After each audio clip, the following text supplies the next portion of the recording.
آج کی تازہ ترین اور اہم خبروں سے آپ کو اپڈیٹ کرتے چلیں کہ فخر پاکستان قاری محمد ابوبکر کل صبح وطن واپس پہنچ جائیں گے۔ ننھے قاری ابوبکر نے الجزائر کے انٹرنیشنل مقابلے میں دوسری پوزیشن حاصل کر کے پاکستان کا نام روشن کیا۔ ننھا قاری ابوبکر کل صبح اپنے والد کے ہمراہ الجزائر سے کراچی ایئرپورٹ پر پہنچیں گے۔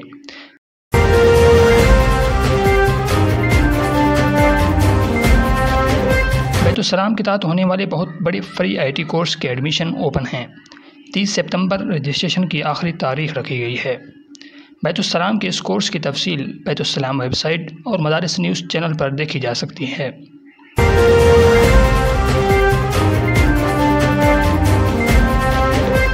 جامعہ دارالعلوم حقانیہ اکوڑا خٹک خیبر پختونخوا میں 10 روزہ عقیدہ ختم نبوت اور رد قادیانیت کورس کا اختتام ہوا، جس میں مہمان خصوصی مرکزی رہنما شبان ختم نبوت پاکستان حضرت مولانا منیر احمد علوی صاحب نے شرکت کی۔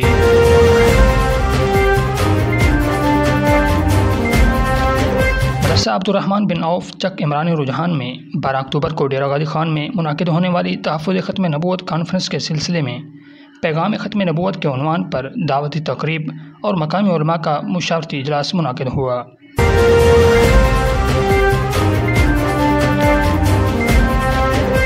برطانیہ سے ختم نبوت اکیڈمی کے سربراہ معروف مذہبی اسکالر اور مبلغ مولانا سہیل بابا کی وفد کے ہمراہ جامعہ بن نوریہ عالمی آمد۔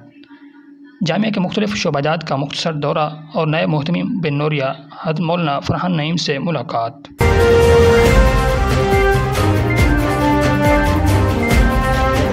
جامعہ عثمانیہ لکی مروت کے محتمم مولانا عبدالمتین صاحب داعی عاجل کو لبیک کہہ گئے۔ آج صبح 9 بجے ان کے مدرسے میں نماز جنازہ ادا کی گئی۔